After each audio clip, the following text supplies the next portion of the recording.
আমার নাম মোহাম্মদ মেহেদী হাসান। আমি ইন্টার ফার্স্ট ইয়ারে পড়ি, ঢাকা মডেল ডিগ্রি কলেজ 13 নম্বরে।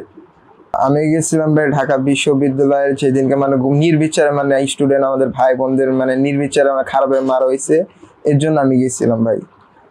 আমি যে 10 নম্বরে যেদিনকে আমি গেছিলাম ওই দিনকা মানে ও 10 নম্বর অবস্থা অনেক খারাপ ছিল। পুলিশরা নির্বিচারে মানে অনেক খারাপভাবে স্টুডেন্টদের উপর টিএসএল গ্যাস, তারপর আপনার লাঠি চার এসব করতেছিল। ওই দিনকা আমার কিচ্ছু তো হয়নি, কিন্তু যে 4 তারিখে যে আমি গেছিলাম ওই দিনকা আপনার যে আমরা প্রায় 50 জনের মতো আমরা এ ব্লক আজমলের দিক দিয়ে 10 নম্বর ঢুকছিলাম। প্রায় 200 জনের মতো যারা ছাত্রলীগ ওরা আমাদের মানে ধাবা করছে। এখন ওই ছাত্রলীগরা ধাবা করছে, আপনার টিএসএল গ্যাস মারছে, তারপর সাউন্ড গ্রেনেড এইসব মারছে। পর আমরা মানে মানে পিছাইতে মানে আমরা বাধ্য হয়েছি। পর আমরা পশিগায় আসছি। পশিগায় পর আমার কিছু ফ্রেন্ড সার্কেল ছিল, তারপর আমাদের কিছু সিনিয়র ছিল, এরা আসছে। আইসা পর আমরা প্রায় কত এই ভালোই মানে স্টুডেন্ট ছিলাম। পরে তারপর আমরা এদিক দিয়ে আলোকে গেলাম। এখন আলোকে এদিক দিয়ে যাওয়ার সময় এই ব্লক থেকে মানে কিছু আবার স্টুডেন্টরা আসছে, ওদের সাথে আমরা এক হয় পরে 10 নম্বরের দিয়ে গেলাম মিরপুর 10-এ মেট্রোর সামনে। এখন ওই জায়গায় দেখে আমরা যে 10-এ যাব তখন আপনার কিছু ছাত্রলীগরা মানে টিএসএল গ্যাস লাঠি ইট এইসব মানে আমাদের ফিকা মারতেছে। 4 তারিখ আপনার কত এরকম 2টার সময়। পরে আমরা পরে মানে পাল্টা জবাব আমরা ইট ফিকা মারতেছিলাম। তারপরে হঠাৎ কইরা মানে কোন থেকে জানি একটা আপনার সাউন্ড গ্রেনেড একটা মারছে। এমনি সাউন্ড গ্রেনেডটা মারছে ডাইরেক্ট আমার সামনে এসে মানে ফাটছে জিনিসটা।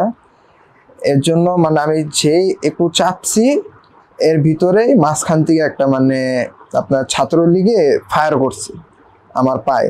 এই ফায়ার কইরা আপনার গুলিটা এই দিক দিয়ে ঢুকে এই দিক দিয়ে বাইরে হয়ে গেছে।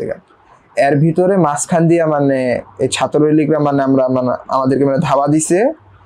তারপরে একটা ভাই ছিল মানে আমি এর চিনি না, মানে আমার তখন ওই যে পরিচয় হয়েছে, সে আমাকে নিয়ে এই আলোকে নিয়ে গেছে। আমাকে ওই জায়গায় যে মানে ব্যান্ডেজ করব মানে আমরা নিচতলা ছিলাম, নিচতলা পর্যন্ত মানে ছাত্রলীগরা মানে ঢুকে গেছে যে আমাদের কোনো চিকিৎসা দেওয়া হইব না। পরে আমার নিয়ে পরে 3 তলায় গেছে, গেটমেট লাগে, পরে 3 তলায় যায় ওই জায়গায় কোনো মতো ব্যান্ডেজ করা, তারপর মানে চিকিৎসা দিছে। কোটা আন্দোলনে মানে বেশি যাই নাই, মানে মোটামুটি প্রায় ঘন্টা খানিকের মতো ছিলাম। কোটা আন্দোলনে আমি যে 2 নাম্বার গিয়েছিলাম থানার সামনে। এখন ওই জায়গা তো মানে পিছুটা সেম, আমার একটা মানে বড় ভাই আহনাফ, এখন এর চোখের মধ্যে রাবার বুলেট ফায়ার করছে। ওই জায়গাতেও মানে আমরা জনসংখ্যা একটু কম ছিলাম, স্টুডেন্টরা প্রায় 150 মতো হবে। তারপর ছাত্রলীগও প্রায় 150 এরকম। কিন্তু ছাত্রলীগকে আবার মানে আপনার ব্যাকআপ দিতেছিল পুলিশ, 2 নম্বর থানার মডেল পুলিশ আছে না, তার আবার ব্যাকআপ দিতেছিল। এখন আমরা ওই জায়গায় ইট মারামারি করতেছিলাম, কিন্তু এই মানে এই মিরপুর মডেল থানার একটা পুলিশে আপনার রাবার বুলেট আছে না, রাবার বুলেট একটা ফায়ার করছে আমাদের একটা সিনিয়র আহনাফ ভাই। হ্যাঁ চোখের মধ্যে রাবার বুলেট ফায়ার করছে। আমার সে পাশেই মানে দাঁড়ায় ছিল, সে হঠাৎ করে মানে পুইরা গেছে।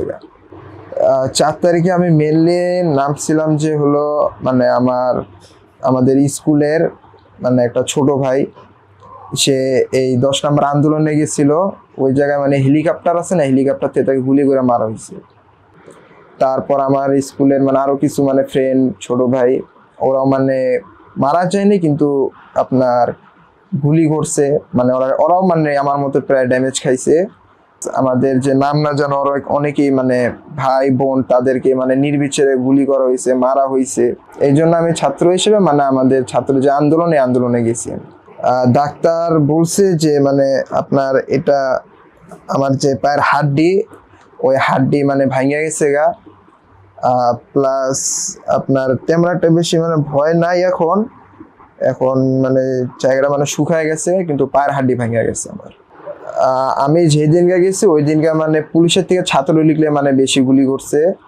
কারণ আমি যেই দিনকে 4 তারিখে যে আন্দোলনে গেছিলাম ওই জায়গায় কোনো পুলিশ ছিল না, ওই জায়গায় সব ছাত্রলীগরাই মানে বেশি মানে গুলি চালাইছে।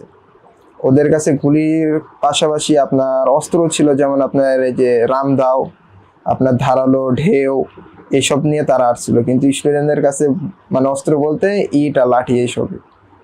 আমাদের আগামী দিনের প্রত্যাশা যে যেমন যে কোনো সরকার আসুক, স্টুডেন্টদের হাতে জানি কোনো প্রকার অস্ত্র জানি না যায়। কারণ আমরা জিনিসটা দেখছি যে ছাত্রলীগ বলতে গেলে এরা শুধু মানে গুন্ডা মাস্তান স্টুডেন্ট, এরা তো স্টুডেন্ট না। স্টুডেন্টদের উপরে যেভাবে মানে নির্বিচারে হত্যাকাণ্ড চালাইছে তারা, আমি চাই যে এইরকম জানি নেক্সট টাইম কোনো সরকার আসুক, যে কোনো দল আসুক, এইরকম জানি না হয়। যাদের আমার মতো অবস্থা মানে গুলি খাইছে, অনেকের চোখ তুইলা নিছে, অনেকের আবার অনেক খারাপ ভাবে মানে টর্চার করছে, অনেকের গুলি করছে, অনেকের গুম করছে। এখন আমার মানে রাষ্ট্রের কাছে খালি এতটুকু দাবি, তাদের জানি ন্যায্য যে বিচার, ও বিচারটা জানি পাওয়া হয়।